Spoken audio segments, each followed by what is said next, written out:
서예지 팝하기에는 맞는데 뭐 말도 참 특이하네. 김정현 딱딱이 아닌 똑똑이. 참, 이런 기사가 났네요. 예. 뭐 사실 지금 몇 주째 한 일주일 됐구나. 일주일 정도 계속 지금 서예지 씨와 김정현 씨 관련된 기사들이 막 쏟아져 나오고 있거든요. 많은 분들이 지금 좀 약간 피로감을 느낄 거예요. 아니 도대체 언제까지 이 얘기가 계속 지속될 것인가. 물론 뭐 충격적인 얘기들이 좀 많이 나와서 관심을 갖는 건 사실인데 우리가 이제 이 사태에 대해서 어떤 지점을 좀 우리가 봐야 될까, 또 어떻게 봐야 될까란 고민은 사실 별로 없는 것 같아요. 근데 실제로 나와 있는 얘기들을 보면 우리가 약간 구분해야 될 게 이 사안에서 어떤 게 공적인 부분이고 어떤 게 사적인 부분인가를 좀 구분을 해야 돼요. 근데 지금은 공사 구분 없이 막 쏟아져 나오면서 사적인 부분들을 많이 끄집어내서 오히려 막 굉장히 공적인 것처럼 비난의 대상으로 삼는 부분들이 실제로 많거든요. 그래서 초반에 이게 디스패치에서 보도가 나오면서 이게 뭔가 문제가 터져 나온 건데, 디스패치에서도 사실 사적인 얘기보다는 공적인 얘기를 많이 했어요. 거기서 뭐냐면 그 김정현 씨가 그 작품을 하는데, 드라마를 하는데 서예지 씨의 어떤 그 뭐 지령이란 표현은 좀 이상하지만 조종을 받아서 뭔가 그 의견대로 제대로 성실히 향하지 않았다, 작품에 임하지 않았다, 이런 얘기가 사실은 공적인 얘기일 수 있거든요. 왜냐하면 그거는 실제 작품 제작하는 과정에서 현장에서 벌어지는 일이잖아요. 그래서 거기서 누구한테 민폐를 주는 일은 굉장히 공적 사안이 될 수 있는 거죠. 근데 그 이면에 깔려 있는, 물론 거기 사적인 게 걸려 있습니다. 이면에 깔려 있는 둘 사이에 나눈 어떤 카톡 대화를 통해서 그 대화 내용이 이렇게 하기 때문에 이거는 서예지 씨에 의해서 조종을 받은 것이다라고 얘기하는 부분은 굉장히 사적인 부분들이라, 이 얘기에 의해서 이렇게 공적인 일들이 벌어졌다라고 단정하기가 쉽지가 않은 부분이 있어요. 우리가 어떻게 알겠어요? 그 사적으로 누가 막 개인적으로 싸우는데 서로 뭐 그 사랑 싸움도 할 수 있고 여러 가지 할 수 있잖아요.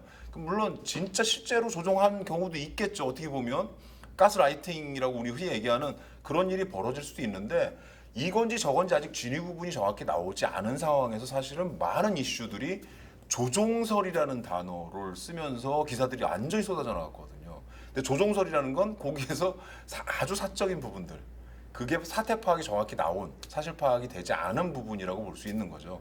그런데 중요한 건 이 그 조종설이라는 얘기가 나오는 순간부터 실질적으로 이 사안에서 공적인 문제를 만든 사람은 서예지 씨가 아니라 김정현 씨예요. 김정현 씨가 실제 현장에서 그런 선택을 한 거잖아요.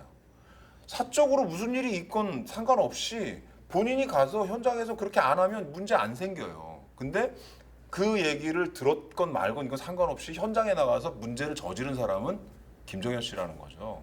그래서 서현 씨를 그렇게 많이 힘들게 만든 거, 그 다음에 작품 하는 스태프들을 굉장히 힘들게 한 거, 이 부분은 분명한 잘못이라는 거죠. 근데 희한하게 조종설이 들어가면서 김정현 씨는 뒤로 빠지고 조종을 한 서예지 씨가 전면에 두드려 맞기 시작했죠. 이건 뭐냐면 사적인 부분들이 더 많이 전면에 나왔다는 얘기입니다.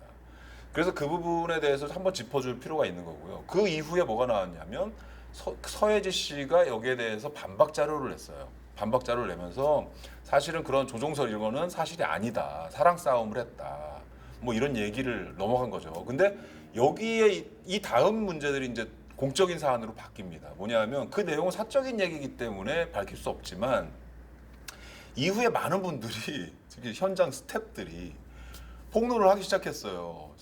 서예지 씨랑 같이 작업했던 현장 스태프들이 너무나 힘들었다, 서예지 씨랑 작업하면서.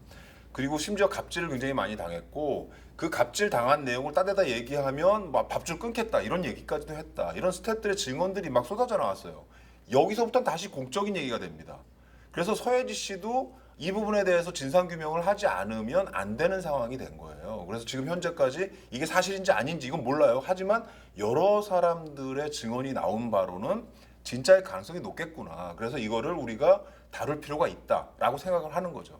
그래서 사안을 들여다볼 때 우리가 무조건 나온 얘기에 대해서 그게 사적인 얘기인데 사적인 내용을 우리가 공적인 것처럼 끌고 와서 막 비판하는 내용들은 사실은 좀 피해야 된다. 근데 어떤 사안을 보니 공적이야, 이건 분명히 누구한테 어떤 공공의 이익을 같이 하는 데 있어서 민폐를 준 게 확실해. 라고 생각을 하면 그 부분에 대해서 우리가 비판을 해야 된다. 이거를 좀 구분해 가면서 우리가 볼 필요가 있고 또 기자분들도 기사를 쓰실 때 그 부분을 좀 명확하게 구분해서 정리해 가면서 논점을 좀 쓰시면 훨씬 더 명쾌하게 대중들한테 얘기, 사안을 전달해 줄 수 있지 않을까라는 생각을 합니다. 요즘 연예 언론이 전반적으로 이런 그 뭐라고 해야 되나요? 굉장히 자극적인 이슈들이 굉장히 많이 쏟아져 나오고 있는데 그 이슈들이 대부분 사생활과 그 공적인 생활이 막 뒤섞여 있어요. 그래서 최대한 사적인 부분들은 조금 실체가 나오기 전까지는 조금 놔두고 공적인 부분들을 주로 많이 다루는 부분들이 실제 연예 기사 그다음에 대중문화 전반에 좀 건강한 상황을 만들 수 있지 않을까라는 생각이 듭니다. 그래서 그런 부분들을 여러분들이 좀 주의해 가시면서 보시면 훨씬 더 사안을 제대로 볼 수 있다라는 걸 알려드리면서 오늘 생사우나 마치겠습니다. 감사합니다. 구독, 좋아요, 댓글도 써주세요.